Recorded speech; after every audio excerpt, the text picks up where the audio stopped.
জন্মদিন ব্যাপারটা কার কাছে কেমন সেটা আমি জানি না, তবে আমার কাছে এটা খুবই স্পেশাল একটা দিন। So hello everyone, welcome to my new blog.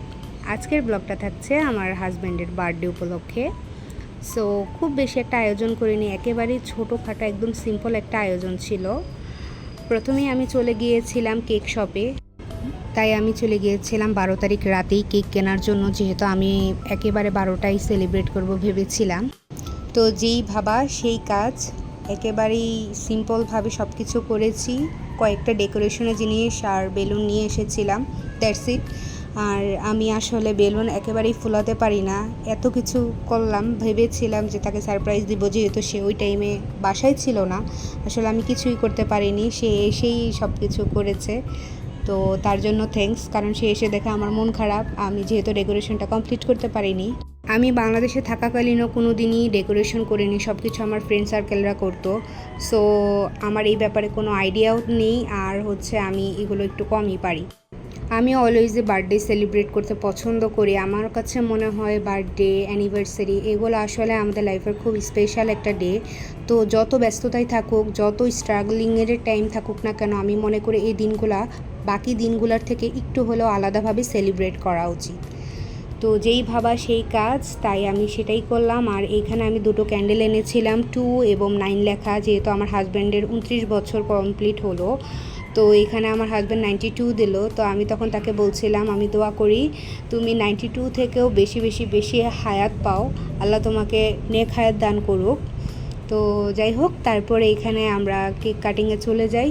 আমি আসলে সেই দিন খুবই এক্সস্টেড ছিলাম, তাই সেরকম কোনো মেকআপ বা কোনো কিছুই করিনি। আমি যেহেতু অনেক রান্নাবাড়ি করেছিলাম সেই দিন, তাই আমি ওরকম সুযোগও পাইনি, আর ইচ্ছাও করি না। আর যেহেতু এটা আমার বার্থডেও না, আমি চাই যার বার্থডে তাকেই সবচেয়ে বেশি সুন্দর লাগুক। তাই আমি নিজের থেকে বেশি আমার হাজব্যান্ডকেই প্রায়োরিটি দিচ্ছিলাম, যাতে তাকেই বেশি সুন্দর লাগে। সো এই সিম্পল ডেকোরেশনটা আসলে সেই করেছিল। তারপর আমি তাকে উইশ করলাম এবং আমরা কেক কাটিংয়ে চলে গেলাম। আমি কখনোই কেক কাটিংয়ে খুব বেশি একটা ভালো না, সেই সবসময় কেক কাট করে।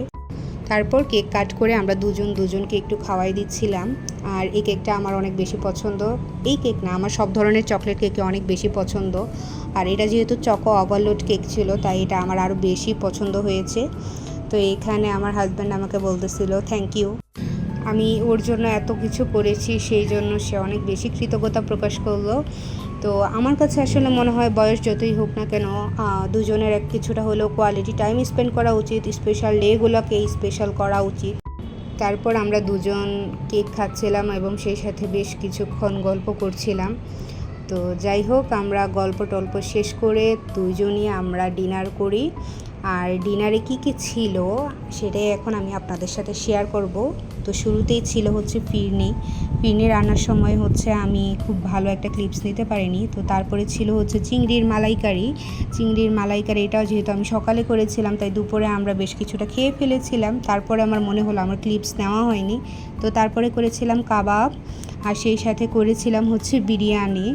আর বিরিয়ানি কিন্তু বরাবরই আমার বেশ পছন্দ, যদিও আমি বাংলাদেশের অথেন্টিক বিরিয়ানিটা মিস করি, বাট স্টিল যতটুকু আছে এখন সেটা নিয়ে আমি হ্যাপি থাকার চেষ্টা করি।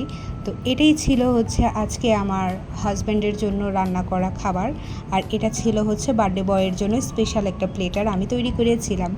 সো আজকে আমার ব্লগ ছিল এতটুকুই। সবাই আমাদের জন্য অনেক অনেক দোয়া করবেন, সবাই ভালো থাকবেন, সুস্থ থাকবেন। সবাই আমার হাজব্যান্ডের জন্য দোয়া করবেন যেন আল্লাহ তাকে নেক হায়াত দান করে। সো আজকের ব্লগটা ছিল এতটুকুই। Thanks for watching. আল্লাহ হাফেজ।